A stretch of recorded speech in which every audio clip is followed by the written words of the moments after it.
I got home at 4:30 on a day I never come home early, and my house greeted me like a staged crime scene.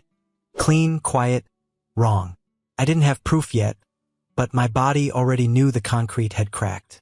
I'm Jake Turner, 40 years old, Texas contractor, 19 years of commercial work. Pads, tilt wall, steel, schedules that don't care if you're tired or proud. I've poured foundations in heat that could melt the glue out of your boots, and I've learned one rule that holds up in every county. Prep it right and it lasts. Cut corners and it fails later when it costs the most. That's how I treated marriage. Do the work. Show up. Keep it straight. No drama. Graywood was always quiet, but that summer it had a different kind of hush. Late July. The sun was still high at 4:30 like it had something to prove. We had a delivery delay on site. Rebar didn't show. Concrete truck got pushed, and I called it early instead of paying men to stand around. I texted Megan I'd be home around the usual time. Habit. Then I drove home anyway. Dust on my jeans, sweat dried into my shirt, hands still smelling like diesel and hot plywood. I pulled into the driveway and noticed things without trying. Her car was there, which wasn't strange. What was strange was the way it was parked. Too neat, pulled in deep like she'd made room for someone else. The curtains in the front room were drawn even though it was daylight. The porch light was off, but the house had that occupied feeling, like the air had been moved around recently. I unlocked the door and stepped inside. Quiet. Not the good kind. Not the nap kind. The kind that feels like a paused TV. Like someone hit mute and walked away too fast. The thermostat was lower than she kept it. The living room smelled faintly sweet under the usual lemon cleaner, like perfume had drifted and settled into fabric. Our dog didn't come padding over to greet me. I heard nothing but the soft hum of the fridge and my own boots on the wood. I set my keys down and stood there longer than made sense. I'm not a superstitious man. I don't believe in ghosts, but I believe in patterns, hairline cracks, bad seams, the subtle bow in a wall before it gives. And in that entryway, sweat drying on my neck, I had the same feeling I get when I walk on a slab and my heel finds a hollow spot. Something in my life had been set to look normal, and whatever was wrong was close enough to smell. I didn't call her name, not at first. I just listened. The air upstairs carried a different scent. Warm vanilla. Something floral under it. Not her usual. That alone was a flag. Megan had routines like she had opinions. Fixed, sharp, unbending. If she changed something, it was because she wanted an outcome. My boots hit the first step and I climbed slowly, like I was walking to a job site after hours and didn't want to startle whatever mistake was hiding. At the top of the stairs, the hallway light was on. Our bedroom door was cracked open. I stopped at the threshold. Megan stood in front of the mirror with her back half turned. Hair down, brush smooth like she'd spent time on it. Shoulders bare. And she was wearing a dress I'd never seen.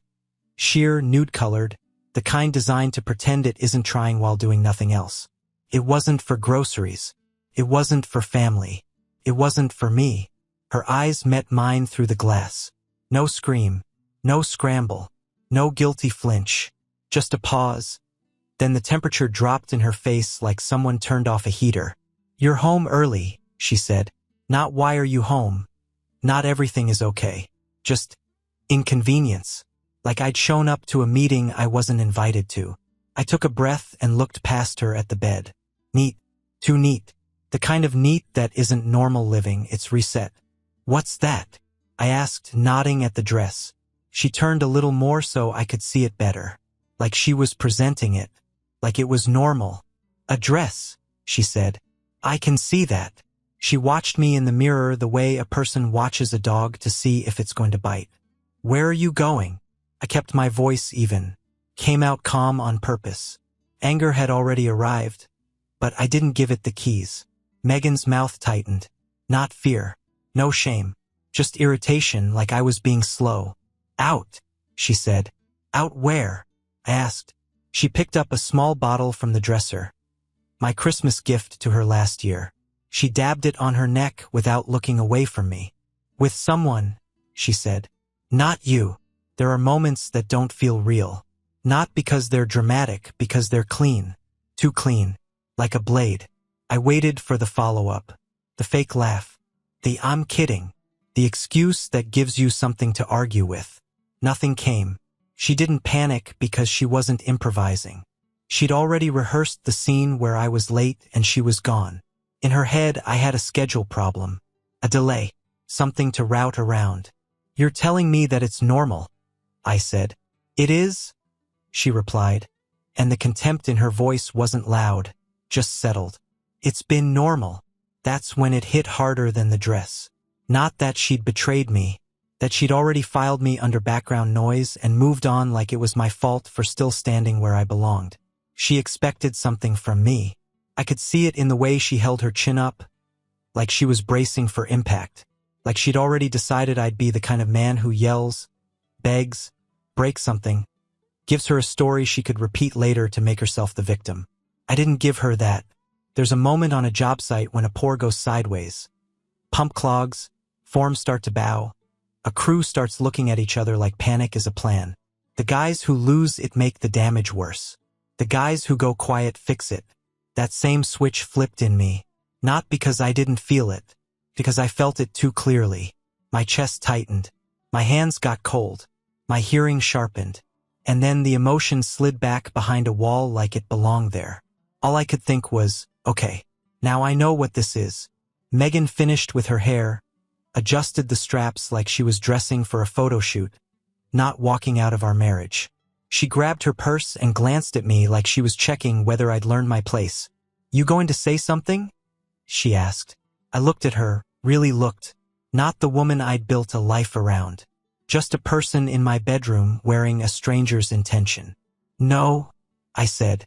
That actually made her blink. She wasn't ready for quiet. She walked past me, close enough that the perfume hit like a slap. The same scent she'd worn at Christmas dinner with my parents. The same bottle I'd picked because I thought it matched her. She wore it now like a trophy. At the stairs she paused, half turning like she wanted the last word. "This isn't a big deal," she said. I let that sit in the air, heavy and stupid. Then she left. Front door, car, engine, gravel under tires, gone. I stood in the hallway and didn't chase her, didn't call, didn't text, didn't bargain with a woman who'd already negotiated my value down to zero. Because once you understand you're being played, you stop auditioning. You stop reacting on cue. You stop handing your enemy free information about what hurts you most. And you start treating it like any other failure in a structure you built. Find the weak point, map the load, and dismantle it clean so it can't fall on you. I walked downstairs like I was checking a site after a storm. Slow, quiet, eyes scanning for what didn't belong. The living room looked normal if you didn't know how to read it. Throw the blanket folded. Remote lined up. A bowl on the coffee table with keys that weren't mine. Megan liked things placed. It was her way of pretending she controlled the world. Then I saw it. Her tablet sat on the charger by the couch. Screen dark. Cable snug like it had been there all day.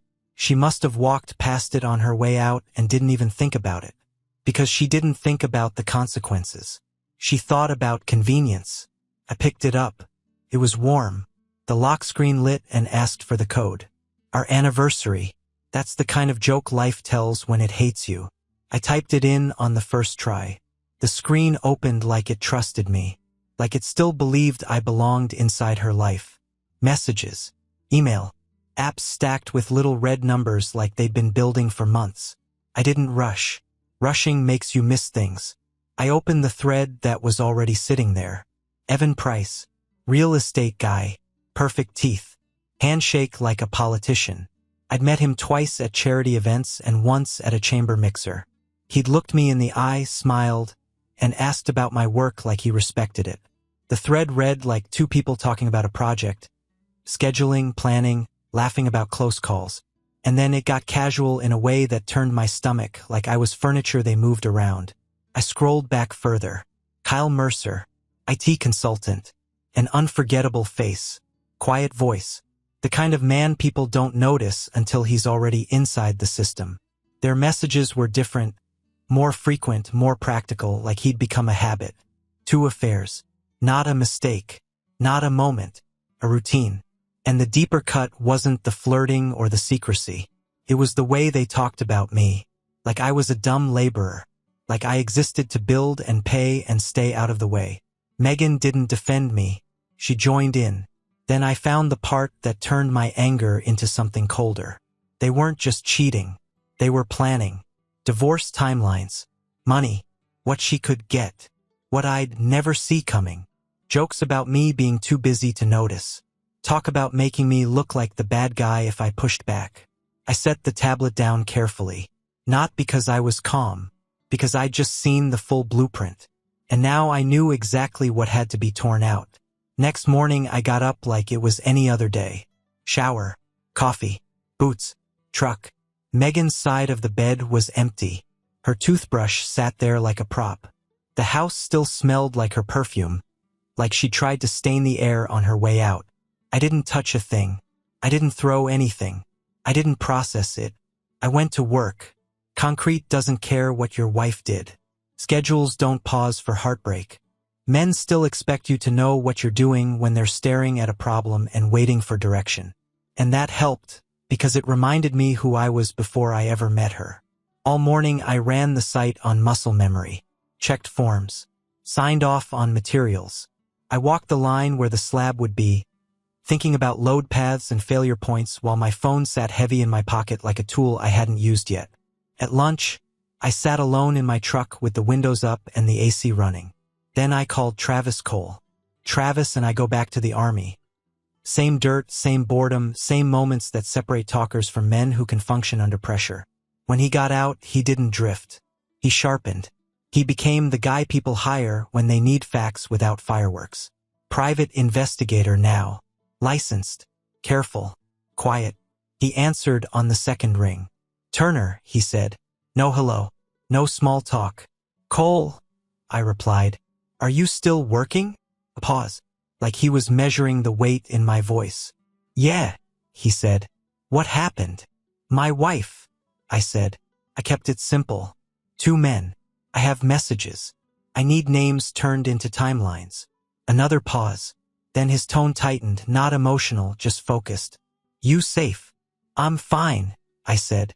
I'm not calling to talk. I'm calling to move. Good, he replied. Who are they? Evan Price, I said. Real estate. Shows up everywhere. Smiles like he's running for office. Travis made a sound like he'd filed the name away. And Kyle Mercer, I added. IT consultant. Quiet. Easy to miss. That's usually the type that leaves the deepest tracks, Travis said.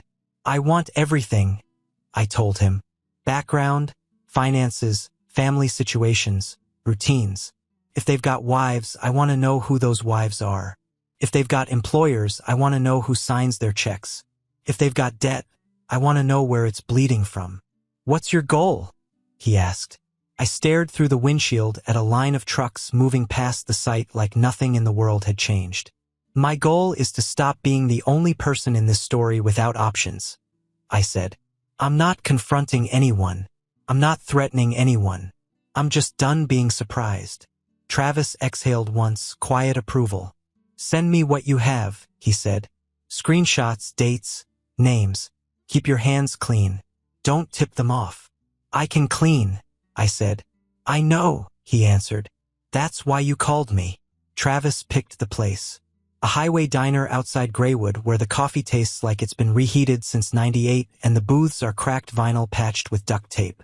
Nobody went there unless they were passing through or didn't want to be seen. Which was the point. I slid into the booth across from him. Travis looked the same as always. Clean shave, steady eyes, posture like a man who still sleeps light. No wasted movement. He didn't ask how I was holding up. He didn't offer sympathy. He just nodded once like, we're working. He set a manila envelope on the table between us. 2 weeks of digging, he said. Fast and quiet. I didn't touch it right away. I watched his face first. If there's something in there that changes your plan, I said. Tell me before I read it. Travis leaned back an inch. It changes the math, not the direction. That was good enough. I opened the flap and started pulling paper like I was unrolling blueprints. Evan Price first. The polished guy.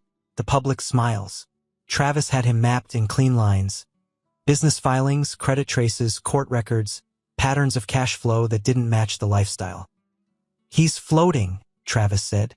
Looks strong from the street. Inside, he's propped up. I flipped through a summary page.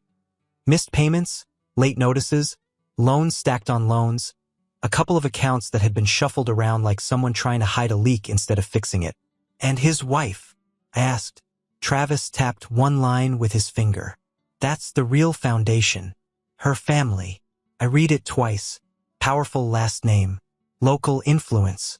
The kind of family where reputations matter more than money, because money is assumed. Evan wasn't just married. He was installed. His entire successful image was tied to her and what her name opened for him. If she finds out he's lying, Travis said, he doesn't just lose a marriage. He loses his platform. I nodded slowly. I understood the platform. Every building has one beam you don't touch unless you want everything above it to come down. Kyle Mercer was next. The quiet one. Travis had pages on him too, but the pattern felt different. More frantic, more desperate. A man living in a small, controlled life with a second life bleeding out behind it. Gambling, Travis said. Not once in a while. Compulsive.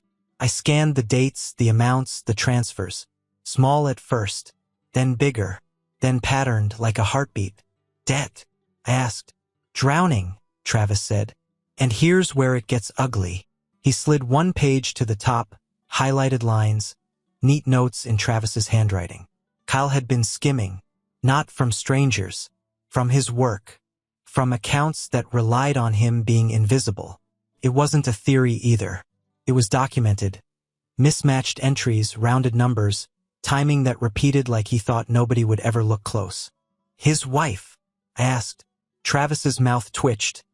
Almost a smile, but not friendly. Meticulous. Organized. The kind that keeps binders. If she's pointed at the right drawer, he's done. I sat back and let the booth creak under my weight. In my head, I wasn't seeing men anymore. I was seeing structures. Evan was a front porch with rotten posts, painted bright, smiling, ready to fall if anybody leaned on it. Kyle was wiring in a wall that was already sparking, one inspection away from burning the whole place down. Travis watched me process without interrupting. He knew better than to fill the air. Finally, I slid the papers back into the envelope, slow and clean. You didn't have to dig this deep, I said. I did, he replied. Because you're not looking to yell. You're looking to end it. I looked at the envelope like it weighed more than paper. I didn't feel joy. I didn't feel relieved. I felt what I feel when I find the weak seam that's been causing every problem on a build. Certainty. Because once you find the load-bearing weaknesses, you don't have to swing a hammer like an idiot. You just remove the supports. And you let the structure collapse under the weight it was always hiding. I didn't call Evan. I didn't call Kyle. I didn't ask Megan a single question. Men mess up right there, thinking the truth will behave if you grab it by the throat. It doesn't. It just slips, and suddenly you're the bad guy in a story you didn't write. So I stayed quiet and moved like I was fixing a problem nobody else needed to know existed. Travis and I sat at his office table with the envelope spread out between us. No whiskey, no ranting, just paper and a plan. You want them to feel pressure, Travis said. Or you want them exposed? I want the truth where it can't be negotiated, I told him. And I want it to come from the only people who can crush them without me lifting a finger. He nodded once. Their wives. That was the whole idea. Not revenge with fireworks. Consequences with gravity. We built 2 packets. No threats. No signatures. No dramatic notes. Just clean, verifiable pieces, enough that a smart spouse could confirm the rest on her own. Dates, screenshots, a couple of financial markers, a few lines that would make a woman stop saying my husband would never and start saying show me the statement. The first packet went to Evan's wife. It was thicker. He lived on image, so the evidence had to match the way his life was built. Polished on top, rotten underneath. Travis included the kind of details that would bother a woman from a powerful family. Suspicious charges, timeline gaps, lies that would embarrass her if she ignored them. The second wasn't a packet. It was a short tip to Kyle's wife. Kyle was a quiet man with a quiet mess, so we didn't dump a pile on her. We gave her a flashlight and told her where to aim it. Specific ledger entries. Couple of dates. The kind of nudge that would make a meticulous person go still and start pulling files. Travis handled the delivery, print, gloves, clean drop. I didn't ask how. I didn't need the choreography. I needed the outcome. When it was done, nothing changed on the outside. I still went to work, still ran crews, still answered calls, still came home to a house that felt staged. Megan texted like everything was normal. Dinner with clients. Don't wait up. Conference next week. I'll be busy. I responded with one-word acknowledgements when I had to. Okay, got it. Nothing that fed her. Nothing that gave her a scene. Because the first move had already been made. And the best part was this. I wasn't asking anyone to believe me. I was putting a thread in the right hands and letting the women who'd built their lives around those men pull it until the seams showed. That's real power. Not yelling. Not pleading. Just turning on the lights and stepping back while the roaches scramble. 10 days after the letters went out, Megan walked into the kitchen like nothing in the world had shifted. Conference, she said, grabbing a travel mug like she was an executive instead of a liar. Out by the lake. 2 nights. I nodded once. Drive safe. She watched me for a reaction, didn't get one, and left wearing that same calm like it belonged to her. The place wasn't a conference center. It was the Silver Creek Motel. Cheap stucco, buzzing sign, parking lot that smelled like sun-baked oil. Travis had it covered. Long lens, clean angles, no contact. I wasn't there. That mattered. I was on site that evening, walking a slab with my foreman, making sure a crew didn't pour too hot. The sun dropped. My phone stayed in my pocket. I kept moving, because the trap doesn't need the man who said it standing next to it. Travis texted one line later. It's starting. Here's what happened according to the photos and the timeline he wrote out like an incident report. Evan showed up first, confident. Car clean, shirt crisp, smile practiced. He parked like he owned the lot. Then his wife arrived. Not screaming, not flailing. Controlled fury. Quiet steps, straight spine. Eyes locked on the lie she'd been living inside. She didn't go crazy. She went cold. She confronted him where he couldn't manage the optics, where his charm had nowhere to hide. The argument spilled into the open fast. Voices up. People looking out windows. Evan trying to steer her away like he could guide a storm by the elbow. Megan came out in a motel robe, hair half done, face already tightening as she realized this wasn't a scene she could edit. She tried to slip past the blast radius, but Evan's wife spotted her and the spotlight swung. That's when the second collapse hit. Kyle rolled in late, nervous, hurried, and within minutes a deputy's unit pulled into the lot. Then another. Kyle's wife had found what the tip pointed to and went straight to the people who don't negotiate. Receipts, accounts, theft. Travis caught the moment Kyle understood it. The way a man's shoulders drop when he realizes the floor is gone. He didn't fight. He didn't run. He just stood there while a deputy spoke, then turned him toward the car. Megan stayed in the parking lot under flashing lights, barefoot in a robe, face stripped of its confidence. For the first time, she wasn't holding the script. She was just another person caught in the truth she thought would stay private. Megan came home after midnight. I heard her car before the headlights hit the curtains. The front door slammed hard enough to rattle the frame, like she thought volume could rewrite what happened. She stormed into the kitchen in yesterday's clothes, makeup smeared, hair thrown up like she'd done it with shaking hands. Her eyes were wild, not scared, furious. The kind of fury that comes when someone loses control and needs a target. You did this, she snapped. I was already sitting at the table. A folder lay in front of me. Neat stack. Tabs. Copies. Photos. Messages. Clean timeline. Divorce papers on top like a finished nail. I didn't stand up. I didn't raise my voice. I just slid the folder an inch toward her. Sit down, I said. She stared at it like it might bite.